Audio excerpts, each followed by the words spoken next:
नमस्कार, मैं एल के सिद्धार्थ आप सभी का बहुत बहुत स्वागत करता हूं द एम्पावर कोचिंग क्लासेस में।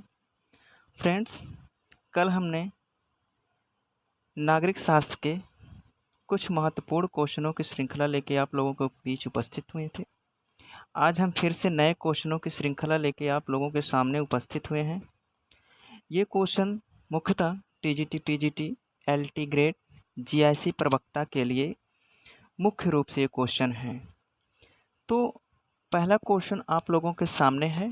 पहला क्वेश्चन आप लोगों के सामने उपस्थित है। चलिए देखते हैं पहला क्वेश्चन क्या कह रहा है। कह रहा है कि किसने कहा है, जब मैं राजनीति विज्ञान शीर्षक से अच्छे प्रश्नों के समूह को देखता हूं तो मुझे प्रश्नों की अपेक्षा शीर्षक पर खेद होता है। ये कथन किसका है, ये पूछ रहा है। तो डेविड स्टन है, रॉबर्ट ए डहल हैं, मिटलैंड हैं और सीले हैं। तो फ्रेंड्स, क्वेश्चन नंबर 1 का जो आंसर होगा वो होगा सी इज़ द राइट आंसर। कौन होगा? मिटलैंड। मिटलैंड का कथन है कि जब मैं राजनीति विज्ञान के शीर्षक से अच्छे प्रश्नों के समूह को देखता हूं तो मुझे प्रश्नों की अपेक्षा शीर्षक पर खेद होता है। तो ये कथन किसका है? तो रॉबर्ट डहल का है। ठीक है, चलिए आगे देखते हैं। अगला क्वेश्चन, क्वेश्चन नंबर 2 कह रहा है कि मानवीय संबंधों के उस किसी भी अस्थायी रूप को राजनीतिक व्यवस्था कहेंगे जिसमें महत्वपूर्ण अंगों में शक्ति, शासन अथवा सत्ता अंतर्ग्रस्त हो। यह परिभाषा निम्न में से किस विद्वान की है? गार्नर की है, सीले की है, रॉबर्ट डहल की है या गैटिल के है? यह कथन किसका है? यह कथन रॉबर्ट डहल का है। ठीक है, यह कथन रॉबर्ट डहल का है। सी इज द राइट आंसर। ठीक है, चलिए अगला क्वेश्चन देखते हैं। क्वेश्चन नंबर 3 क्वेश्चन नंबर 3 कह रहा है कि कार्यपालिका पर विधायी नियंत्रण करने के क्रम में निम्न में से कौन सी समिति की सहायता द्वारा की जाती है? प्राक्कलन समिति, लोक लेखा समिति, कार्य मंत्रालय समिति, पांचवा है सरकारी आश्वासनों संबंधी समिति। ठीक है, ये कोड के माध्यम से पूछ रहा है कि कौन सही है। ठीक है,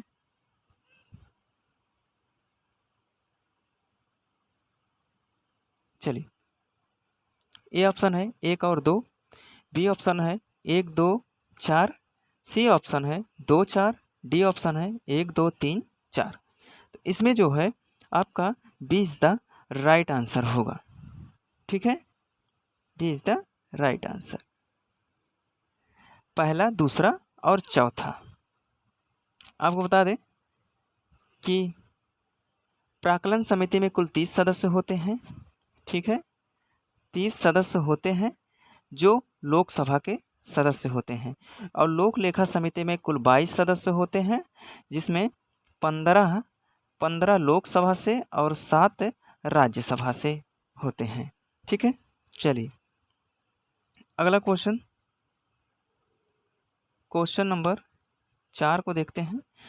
कह रहा है कि निम्न में से किसने कहा कि रिपब्लिक इस कारण से एक आदर्श राज्य की तस्वीर नहीं देता है कि यह एक रोमांस है, बल्कि प्लेटो चाहते थे कि यह भलाई के विचार पर एक वैज्ञानिक आक्रमण की शुरुआत बने।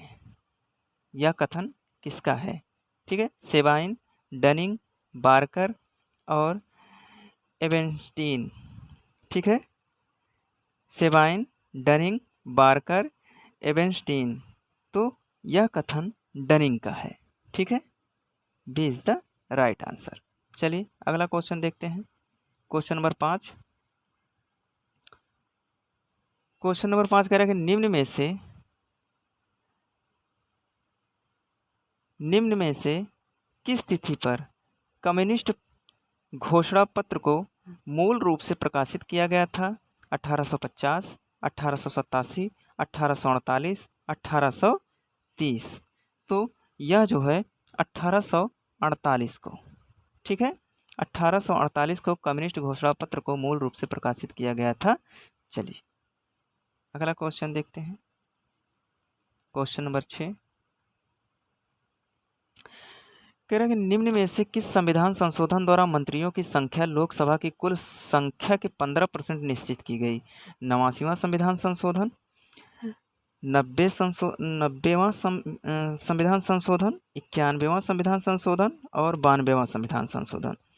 तो ये जो है आपका सी इज द राइट आंसर। 91वां संविधान संशोधन द्वारा ये किया गया है।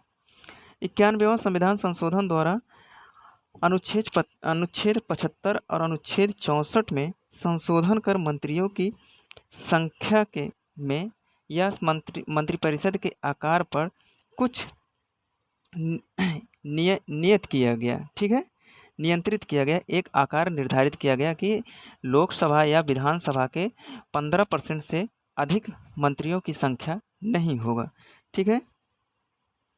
और 91वां संविधान संशोधन 2003 को पारित किया गया था और यह संशोधन 15% निश्चित की गई। इस संशोधन के तहत इसके साथ साथ 10वीं अनुसूची जोड़ा गया 91वां संविधान संशोधन के तहत, जिसमें दल बदल कानून को भी लागू किया गया है, ठीक है। तो 91वां संविधान संशोधन के द्वारा दो चीज़ें लागू होती हैं कि एक, मंत्रिपरिषद की संख्या निश्चित किया गया कि 15% से अधिक नहीं होगा, और दूसरा दल बदल कानून बनाया गया। और जहाँ जिस विधानसभा में 40 सदस्य से कम संख्या है वहाँ 12% निश्चित किया गया है। मंत्रिपरिषद की संख्या वहाँ 12% निश्चित किया गया है। तो इस तरीके से आपका क्वेश्चन नंबर 6 का सी इज़ द राइट आंसर, ठीक है। चलिए क्वेश्चन नंबर 7 देखते हैं। निम्न में से किस देश में लूट प्रणाली अधिक प्रचलित है? तो इसका जो हो जाएगा America, A is the right answer. चलिए अगला क्वेश्चन कह रहा है कि पॉलिटिकल मैन नामक पुस्तक निम्न में से किस लेखक की है? पॉलिटिकल मैन नामक पुस्तक किस लेखक की है? मैक्स वेबर की है, लिंडसे का है, लासवेल का है, लिपसेट का है? तो यह पुस्तक पॉलिटिकल मैन जो है लिपसेट महोदय का है। D is the right answer. चलिए अगला क्वेश्चन देखते हैं। अगला क्वेश्चन नंबर 9, ठीक है। कह रहा है कि निम्नलिखित समितियों के गठन का सही अनुक्रम बताइए, नीचे दिए गए कोड का प्रयोग करें। चलिए बलवंत राय मेहता समिति, एल.एम. सिंघवी समिति, जीवी के राव समिति, अशोक मेहता समिति। कह रहा है कि अनुक्रम से क्रम से बताना है, ठीक है। तो बलवंत राय मेहता समिति 1956, ठीक है। बलवंत राय मेहता समिति 1956। उसके बाद एल.एम. सिंघवी समिति जो है ये 1986, 1986। और जीवी के राव समिति जो है 1985, 1985। और अशोक मेहता समिति 1977, ठीक है। तो इसमें कह रहा है कि क्रम बताना है, तो इसमें जो क्रम हो जाएगा आपका A is the right answer. 1 4 3 2 1, ठीक है।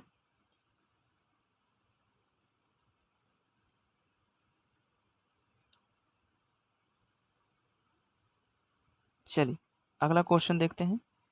Question number 10। कह रहा कि समानता स्वतंत्रता की तरह एक चीज नहीं है। मैं लॉर्ड एक्टन ने इस कथन से सहमत नहीं हूँ कि समानता की उत्कृष्ट अभिलाषा के कारण स्वतंत्रता की आशा ही व्यर्थ हो गई है। यह किस राजनीतिक विचारक का कथन है? ठीक है,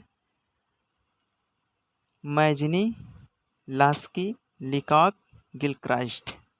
तो यह कथन जो है लास्की का है। ठीक है, समानता की उत्कृष्ट अभिलाषा के कारण स्वतंत्रता की आशा ही व्यर्थ हो गई, यह कथन किसका है?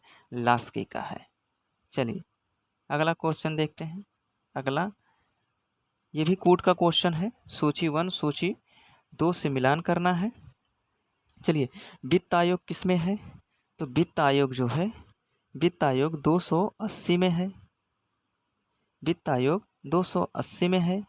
वित्तीय आपात 360 में है। 360 में है। यहाँ से 360 में है। वित्तीय आयोग किस में है? 280। ठीक, 280 और वित्तीय आपात 360 में है। ये बी का 1 हो जाएगा। राज्यसभा 80 में है, तो ये सी का 2 हो जाएगा। और संशोधन जो है, संविधान संशोधन हो जाएगा आपका 368 में। इस तरीके से 4 का 1, ए का 4, बी का 1 और सी का 2 और डी का 3। ठीक है, इस तरीके से आपका हो जाएगा option 4 1 2 3, 4 1 2 3, D is the right answer. ठीक है, तो इसका डी ऑप्शन होगा। चलिए अगला क्वेश्चन देखते हैं। पुलिस, कारागार, औषधालय निम्न में से किस सूची का विषय है? निम्नलिखित में से किस सूची का विषय है? तो ये है राज्य सूची का विषय। ठीक है, चलिए आगे देखते हैं। कह रहा कि पंथ निरपेक्षता के दर्शन में निम्नलिखित में से क्या अंतर्निहित है? धर्मों की अनुपस्थिति, सभी धर्मों की प्रतिद्वंदिता, नागरिकों के धार्मिक मामलों में राजनैतिक हस्तक्षेप, सभी धर्मों के प्रति सम्मान। तो इसका हो जाएगा D is the right answer, सभी धर्मों के प्रति सम्मान। चलिए अगला क्वेश्चन। वोट देना निम्न में से किस अधिकार के अंतर्गत आता है? सामाजिक अधिकार, संवैधानिक अधिकार, विधिक अधिकार, व्यक्तिगत अधिकार। तो यह जो है वोट देना हमारा संवैधानिक अधिकार है। B is the right answer. चलिए, निम्न में से कौन सा युग्म सुमिलित नहीं है? निम्न में से कौन सा युग्म सुमिलित नहीं है? Question number 15। हॉब्स का लेवियाथन, ये सही है। रूसो, सोशल कॉन्ट्रैक्ट, ये भी सही है। Karl Marx, state and revolution, ये नहीं है। लॉक का ए लेटर ऑन टॉलरेशन, तो कार्ल मार्क्स की ये पुस्तक नहीं है, तो हो जाएगा ये C is the right answer. State and revolution जो है आपका लेनिन का है। ठीक है, ये पुस्तक किसकी है? लेनिन की है। चलिए अगला क्वेश्चन देखते हैं। क्वेश्चन नंबर 16 की तरफ बढ़ते हैं। कह रहा है कि निम्न में से किसने स्वीकार किया है व्यक्तियों ने राज्य में प्राकृतिक अवस्था के अपने प्राकृतिक अधिकारों के साथ प्रवेश किया? हॉब्स, लॉक, रूसो और ग्रीन। तो ये प्राकृतिक अधिकार का जो विचारक हैं अधिकारों के, ठीक है, ये जॉन लॉक हैं। ठीक है, प्राकृतिक अधिकारों की वकालत करते हैं, ये कौन करता है? जॉन लॉक करते हैं। चलिए अगला क्वेश्चन, क्वेश्चन नंबर 17। राष्ट्रपति के चुनाव में निम्न में से कितने अनुमोदक एवं कितने प्रस्तावक होते हैं? 20 अनुमोदक, 20 प्रस्तावक, 50 अनुमोदक, 20 प्रस्तावक, 50 अनुमोदक, 50 प्रस्तावक, 15 अनुमोदक, 15 प्रस्तावक। तो इसमें जो है आपका सी इज द राइट आंसर। 50 राष्ट्रपति के चुनाव लड़ने के लिए आपको सांसदों के कम से कम 50 सांसदों के अनुमोदक और प्रस्तावक कम से कम 50 सांसदों के हस्ताक्षर करवाने होते हैं। ठीक है, चलिए अगला क्वेश्चन। निम्नलिखित में से किसने कहा था, मैं जिन भी अधिक धार्मिक व्यक्तियों से मिला उनमें से अधिकतर छद्मवेश में राजनीतिज्ञ थे, लेकिन मैं राजनीतिक का वेश धारण करता हूँ जो छद्मवेश में हृदय में से एक धार्मिक व्यक्ति है। यह कथन किसका है? तो यह कथन एम के गांधी का है। यह कथन किसका है? गांधी जी का है। चलिए अगला क्वेश्चन। प्रत्येक व्यक्ति से उसकी क्षमताओं के अनुसार, प्रत्येक व्यक्ति की उसकी आवश्यकताओं के अनुसार, यह कथन कार्ल मार्क्स की किस पुस्तक में है? किसमें है? The Poverty of Philosophy, the Communist Manifesto, Das Kapital, Critique of the Gotha Programme. तो यह जो है आपके D is the right answer. Critique of the Gotha Programme नामक पुस्तक में यह कथन किसका है? कार्ल मार्क्स का है। ठीक है, उसमें लिखा है कि प्रत्येक व्यक्ति से उसकी क्षमता अनुसार काम भी मिलना चाहिए और आवश्यकता अनुसार उसको वेतन भी मिलना चाहिए। ठीक है, ठीक, चलिए अगला क्वेश्चन देखते हैं। अगला क्वेश्चन क्वेश्चन नंबर 20 कह रहा है कि अरस्तु की उपेक्षा करने वाला पहला आधुनिक राजनीतिक विचारक कौन है? निम्न में से सही उत्तर का चयन कीजिए। हॉब्स हैं, लाक हैं, रूसो हैं, मैकियावेली हैं। तो कौन है? अरस्तु की उपेक्षा करने वाला आधुनिक राजनीतिक विचारक कौन है? तो मैकियावेली है। D is the right answer. Question number 21, निम्न में से कौन विषय भारत में संघ सूची का विषय नहीं है? प्रतिरक्षा, रेल, निर्वाचन, शिक्षा, निर्वाचन। तो शिक्षा जो है, शिक्षा समवर्ती सूची का विषय है। ठीक है, ये संघ सूची का विषय नहीं है।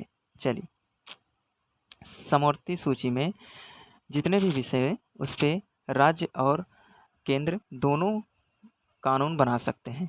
क्वेश्चन नंबर 22 देखते हैं। निम्न में से किस स्थान पर मानवाधिकार आयोग का मुख्यालय है? क्वेश्चन नंबर 22 आप लोगों के सामने है। ठीक है, न्यूयॉर्क है, जिनेवा है, हेग है, वियना है। ठीक है, वियना है। चलिए, तो मानवाधिकार आयोग का मुख्यालय कहाँ स्थित है? जिनेवा में। B is the right answer. चलिए अगला क्वेश्चन देखते हैं। अगला क्वेश्चन कह रहा है कि भारत में लोकपाल और लोकायुक्त के पदों की स्थापना की सिफारिश निम्नलिखित में से किस आयोग द्वारा की गई है? ऑप्शन ए सरकारिया आयोग द्वारा, ऑप्शन बी विधि आयोग द्वारा, ऑप्शन सी ठक्कर आयोग द्वारा, ऑप्शन डी प्रशासनिक आयोग द्वारा। ठीक है, क्वेश्चन नंबर 22 का क्या उत्तर होगा? तो इसका आंसर जो है option number D is the right answer. चलिए, प्रशासनिक सुधार आयोग द्वारा भारत में लोकपाल एवं लोकायुक्त में के पदों की स्थापना की सिफारिश किसके द्वारा हुई थी? प्रशासनिक सुधार आयोग के द्वारा। चलिए क्वेश्चन नंबर 24 देखते हैं। कह रहा है कि निम्नलिखित में से यह कथन किसका है कि वह व्यक्ति जिसने सर्वप्रथम भूमि के एक टुकड़े पर अधिकार करके यह कहा कि यह मेरा है, वही नागरिक समाज का वास्तविक संस्थापक है। किसने कहा? यह कथन किसका है? अरस्तु का है, हॉब्स का है, रूसो का है, लास्की का है? ये कथन जो है रूसो का है। रूसो कहता है कि वह प्रथम व्यक्ति कौन होगा जिसने वह नागरिक समाज का संस्थापक, वास्तविक संस्थापक वही व्यक्ति होगा जो पहली बार भूमि की एक टुकड़े को घेर करके यह कहा होगा कि यह मेरी भूमि है, या तो यह कहा होगा कि यह मेरी चीज़ है या मेरी वस्तु है। वही नागरिक समाज का वास्तविक संस्थापक रहा होगा। ठीक है, तो यह किसने कहा? रूसो ने कहा। चलिए, Two Treatises on Civil Government की रचना जॉन लॉक द्वारा की गई। पहले ट्रीटाइज का प्रतिपादन विषय निम्न में से क्या है? फिल्मर की आलोचना, हॉब्स की आलोचना, प्राकृतिक अधिकार वर्णन, ठीक, सामाजिक समझौते का सिद्धांत। इसमें से option A is the right answer होगा। ठीक है। ट्रीटाइज का प्रतिपादक जो है ये फिल्मर की आलोचना करते हैं। Two Treatises on Civil Government की रचना लाक द्वारा की गई। जो पहले ट्रीटाइज का प्रतिपाद विषय जो था इनका वो फिल्मर की आलोचना था। ठीक है। चलिए अगला क्वेश्चन देखते हैं। क्वेश्चन नंबर 26 कह रहा है कि भारत में यूपीएससी और यूजीसी का गठन क्रमशः निम्न में से किस प्रकार से हुआ? ठीक है, किस प्रकार से हुआ? तो कह रहा है कि संवैधानिक संशोधन और उच्च शिक्षा आयोग द्वारा। ऑप्शन बी कह रहा है कि संवैधानिक संशोधन और 42वें संविधान संशोधन द्वारा। सी कह रहा है कि संविधान और अधिनियम या विधि द्वारा। डी कह रहा है कि संविधान और प्रदत्त विधान द्वारा। तो इसका ऑप्शन सी होगा। ठीक है, संविधान और अधिनियम द्वारा। ठीक है। चलिए क्वेश्चन नंबर 27 देखते हैं। कह रहा है कि भारत में पुर्तगाल का कब्जा अंतिम रूप से निम्न में से किस वर्ष हुआ? तो ये तो 1961 में हुआ, गोवा को आज़ाद करने के बाद। ठीक है। क्वेश्चन नंबर 28 की तरफ चलते हैं। क्वेश्चन नंबर 28 कह रहा है कि संविधान के उद्देशिका में समाजवादी एवं पंथ निरपेक्ष शब्द किस संविधान संशोधन द्वारा जोड़ा गया? ऑप्शन है 46वें संविधान संशोधन द्वारा, 42वें संविधान संशोधन द्वारा, 44वें संविधान संशोधन द्वारा, 61वें संविधान संशोधन द्वारा। ठीक है, तो ये है 42वें संविधान संशोधन द्वारा। भारतीय संविधान के उद्देशिका में 3 शब्द जोड़े गए थे, समाजवादी, पंथ निरपेक्ष और अखंडता शब्द जोड़े गए थे, अखंडता। चलिए अगला क्वेश्चन देखते हैं। अगला क्वेश्चन कह रहा है कि निम्नलिखित में से कौन विकेंद्रित समाजवाद के प्रबल समर्थक थे? जेपी नारायण, डॉक्टर राम मनोहर लोहिया, आचार्य विनोबा भावे, नरेंद्र देव लोखंडे। ठीक है, तो ये जो थे विकेंद्रीकरण के समर्थक डॉक्टर राम मनोहर लोहिया जी थे। ठीक है। चलिए ये समाजवादी विचारक थे। अनुच्छेद 30 कह रहा है कि निम्नलिखित में से यह किस विचारक ने वर्णित किया कि 1857 के पूर्व भारत में ब्रिटिश राज्य को विध्वंसात्मक तथा पतनोन्मुखी के रूप में था? Bal Gangadhar Tilak, Karl Marx, Lenin, Valentine Chirol. तो ये कथन है कार्ल मार्क्स का। क्वेश्चन नंबर 30 का B is the right answer. ठीक है। चलिए क्वेश्चन नंबर 31 की तरफ चलते हैं। कह रहा है कि निम्न में से किस विचारक ने आधुनिक पाश्चात्य राजनीतिक चिंतन में नागरिक समाज की अवधारणा को सर्वप्रथम प्रस्तुत किया? कार्ल मार्क्स, ग्रामसी, हीगल और चोम्स्की। तो यह जो है अवधारणा हीगल का है। ठीक है, किसका है? हीगल का। चलिए अगला क्वेश्चन देखते हैं। क्वेश्चन नंबर 32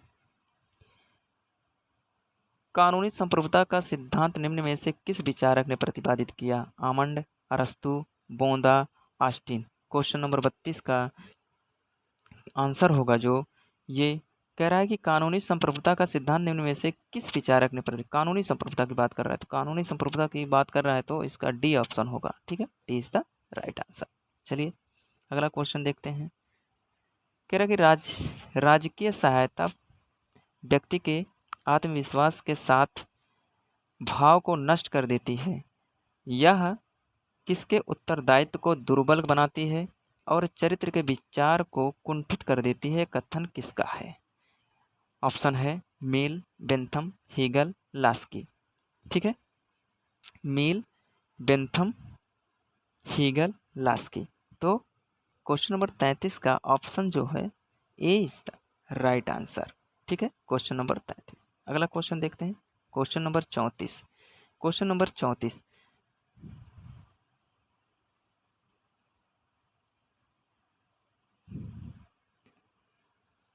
क्वेश्चन नंबर 34 कह रहा है कि भारतीय संविधान के अनुच्छेद 108 के अंतर्गत लोकसभा और राज्यसभा की संयुक्त बैठक कौन आहूत करता है? जब संसद के दोनों सदनों में मतभेद हो जाता है तो राष्ट्रपति जो है अनुच्छेद 108 के तहत दोनों सदनों की संयुक्त बैठक बुलाता है। ठीक है, कौन बुलाता है? राष्ट्रपति, लेकिन उसकी अध्यक्षता जो करता है वो लोकसभा अध्यक्ष ही करता है। आहूत कौन करता है? राष्ट्रपति करता है। ठीक है। भारत के राष्ट्रपति की अनुपस्थिति में यदि उपराष्ट्रपति उपलब्ध नहीं है, निम्नलिखित में से कौन राष्ट्रपति की तरह कार्य कर सकता है? यानी कि अगर राष्ट्रपति का पद खाली है और उपराष्ट्रपति का भी पद अनुपस्थित है, तो राष्ट्रपति के पद पर कौन आसीन होता है? तो ये भारत का मुख्य न्यायाधीश। ठीक है, भारत का मुख्य न्यायाधीश। चलिए अगला क्वेश्चन देखते हैं, क्वेश्चन नंबर 36। क्वेश्चन नंबर 36 कह रहा है कि निम्नलिखित में से यह कथन किसका है? एक सबके लिए और सब एक के लिए। रलीचर, लिंकन, मॉर्गनथाउ, डी ऑप्शन कैनन। तो ऑप्शन होगा आपका सी इज द राइट आंसर। ठीक है। चलिए क्वेश्चन नंबर 37 की तरफ चलते हैं। कह रहा है कि निम्नलिखित में से नागरिकता एक्ट 1991 में सर्वप्रथम किस देश ने शुरू किया था?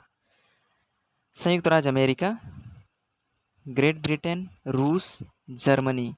ठीक है, तो इसका B is the right answer. ठीक है, ग्रेट ब्रिटेन नागरिकता एक्ट 1991 में सर्वप्रथम लागू किया था। चलिए अगला,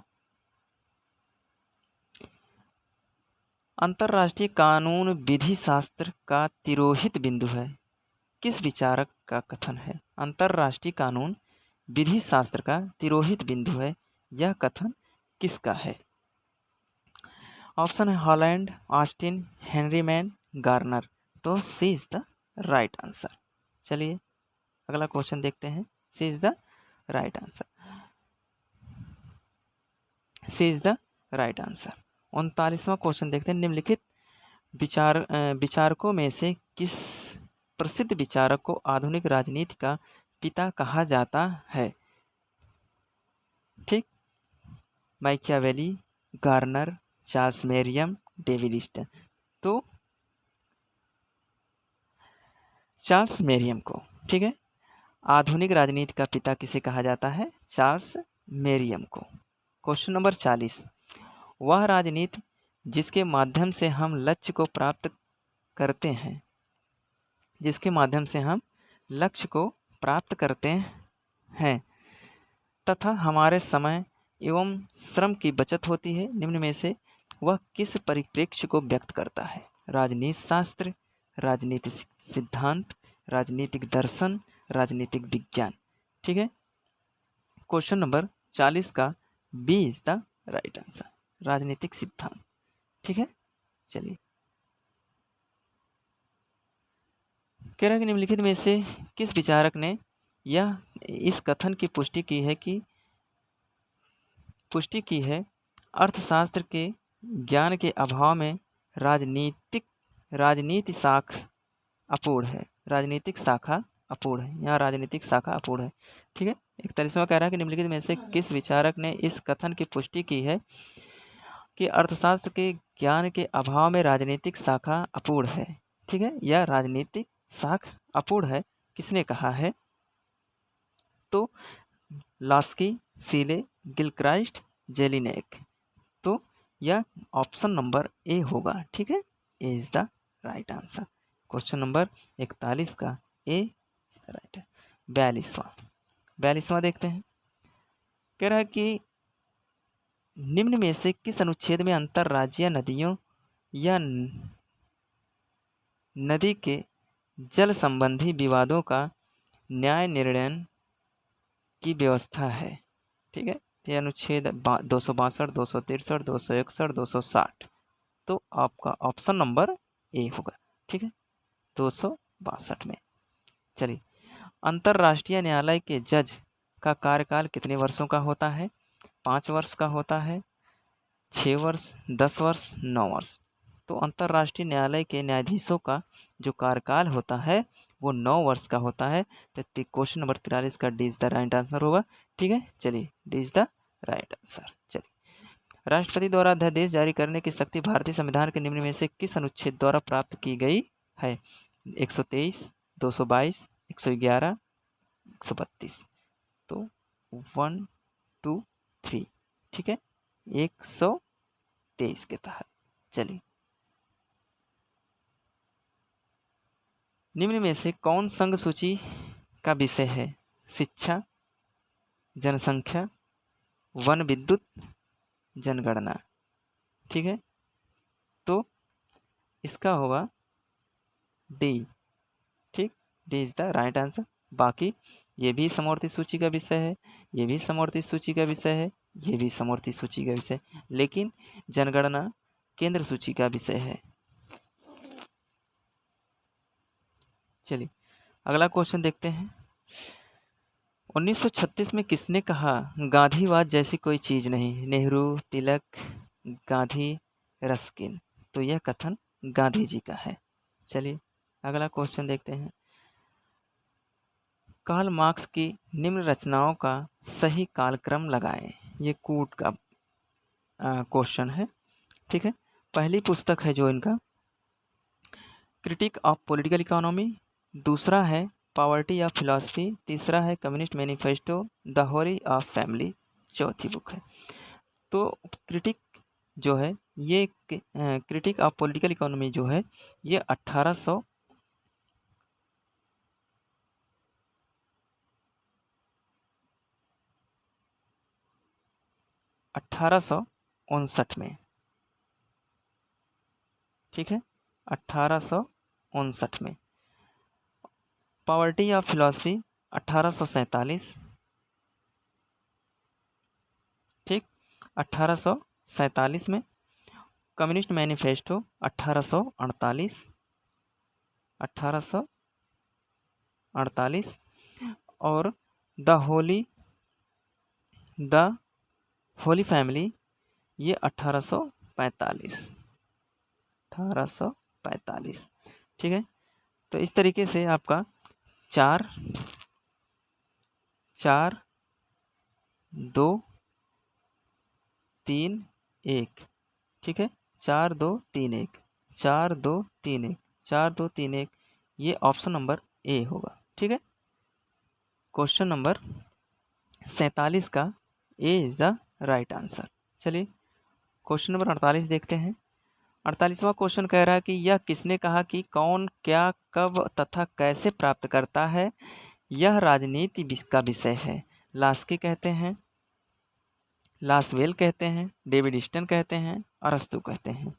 ये B is the right answer. Lasswell का कथन है, इन्होंने कहा कौन क्या कब तथा कैसे प्राप्त करता है, यह राजनीति का विषय है। चलिए, अगला क्वेश्चन, क्वेश्चन नंबर 49। निम्न में से किस देश का संविधान नमनीय तथा विकसित है? जापान का है, ऑस्ट्रेलिया का है, ब्रिटेन का है, भारत का है? तो ये ब्रिटेन का है। ठीक है, चलिए, अगला question, question number 50। Question number 50 कह रहा कि निम्नलिखित में से कौन संवैधानिक उपागम से संबंधित है? ब्राइस, मेरियम, बेटले और लासवेल। तो ये क्वेश्चन नंबर 50 का A is the right answer. Bryce का कथन है ना, संवैधानिक उपागम संबंधित कौन है? ब्राइस है। चलिए, अगला क्वेश्चन, क्वेश्चन नंबर 51। एक राज्य जो अपने नागरिकों को अधिकतम सामाजिक सुविधाएं प्रदान करे कहलाता है? समाजवादी राज्य, पुलिस राज्य, संवैधानिक राज्य, कल्याणकारी राज्य। तो ऑप्शन नंबर डी हो जाएगा। ठीक है, D is the right answer. कल्याणकारी राज्य कहलाता है, अधिकतम सुविधा जो राज्य देता है। ठीक है, क्वेश्चन नंबर 52। क्वेश्चन नंबर 52 कह रहा है कि द्वंद्वात्मक भौतिकवाद का सिद्धांत निम्न में से किस वाद से संबंधित है? किस वाद से संबंधित है द्वंद्वात्मक भौतिकवाद? ये है वैज्ञानिक समाजवाद। ठीक है, कार्ल मार्क्स का वैज्ञानिक समाजवाद।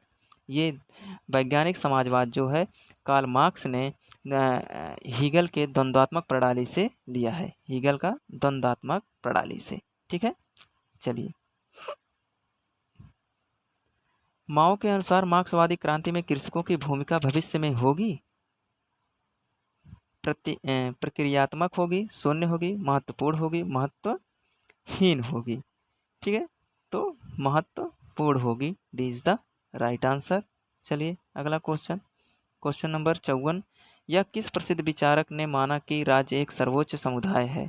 ठीक है, राज्य एक सर्वोच्च समुदाय है। अरस्तु, बोंदा, बेंटले, लास्की। तो ये अरस्तु का है। ठीक है, अरस्तु कहते हैं कि राज्य समुदाय या परिवार का, ठीक है। और प्लेटो कहते हैं राज्य व्यक्ति का बृहद रूप है। लेकिन अरस्तु कहते हैं राज्य जो है परिवार या समुदाय का बृहद रूप है।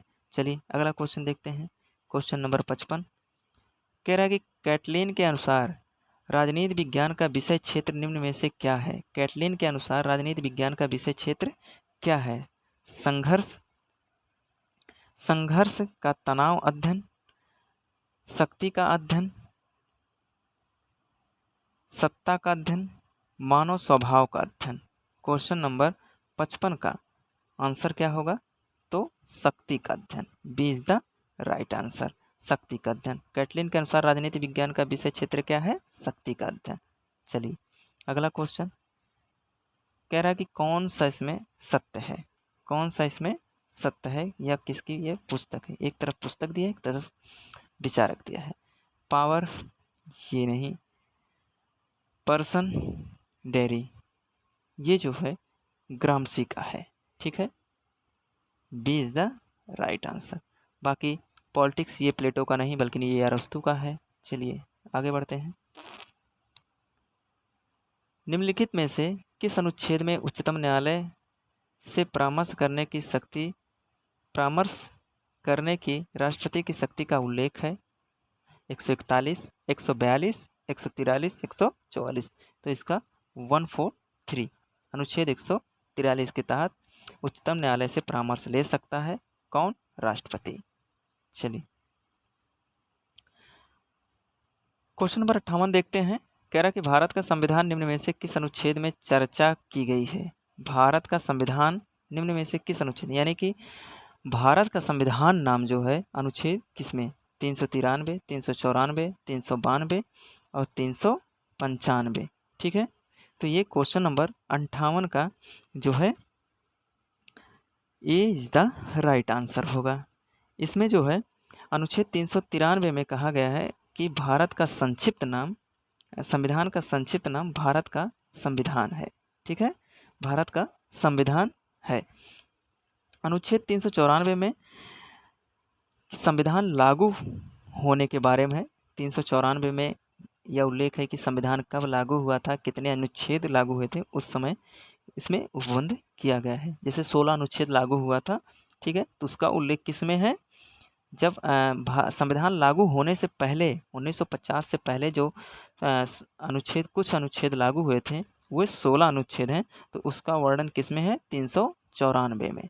चलिए आगे देखते हैं। कह रहा कि रूसों की समान इच्छा के संबंध में कौन सा कथन सही नहीं है? यह राज्य में कानून की सृष्टा है, यह सदैव जनहित में होती है, यह सबकी इच्छा है, यह सदैव सही होती है। तो ऑप्शन नंबर सी ये गलत ऑप्शन है। ठीक है, यह कथन गलत है। यह सबकी इच्छा है, ये गलत है। ठीक है, चलिए क्वेश्चन नंबर 60 की तरफ चलते हैं। कह रहा कि पैन ऑप्टिकन निम्न में से किसका आदर्श उदाहरण है? जेल का, शिक्षा व्यवस्था का, कानून व्यवस्था का, रसोई का। तो ये ऑप्टिकन व्यवस्था जो है आदर्श उदाहरण जेल का है। ठीक है, चलिए क्वेश्चन नंबर 61 देखते हैं। निम्न में से निम्नलिखित विकल्पों में किसने आत्मपरक तथा परात्मपरक आचरण के मध्य अंतर किया? बेंथम, मिल, अरस्तु, बार्कर। ठीक है, क्वेश्चन नंबर 61। तो ये जो है क्वेश्चन नंबर 61 का B is the right answer. चलिए क्वेश्चन नंबर 62 देखते हैं। मनु के मनु स्मृति में कितने अध्याय हैं? 10 हैं, 8 हैं, 12 हैं, 14 है, कितने हैं? तो कितने हैं? 12। ठीक है, 12 अध्याय हैं मनुस्मृति में। इस सीरीज का आखिरी क्वेश्चन आज का क्वेश्चन नंबर 63 कह रहा है कि निम्नलिखित में से कौन अर्थशास्त्र पुस्तक का लेखक है? चाणक्य हैं, कौटिल्य हैं, विष्णुगुप्त हैं। ठीक है, ये जो है तीनों नाम एक ही व्यक्ति के हैं। ठीक है, कौटिल्य के। कौटिल्य का नाम चाणक्य भी है, विष्णुगुप्त भी है, कौटिल्य है। चलिए ठीक है, तो आज के लिए इतना ही काफ़ी। कल फिर मिलेंगे नए क्वेश्चनों के साथ, अच्छे अच्छे क्वेश्चनों के साथ। ठीक है, आज के लिए इतना ही काफ़ी। तब तक के लिए नमस्कार, जय हिंद।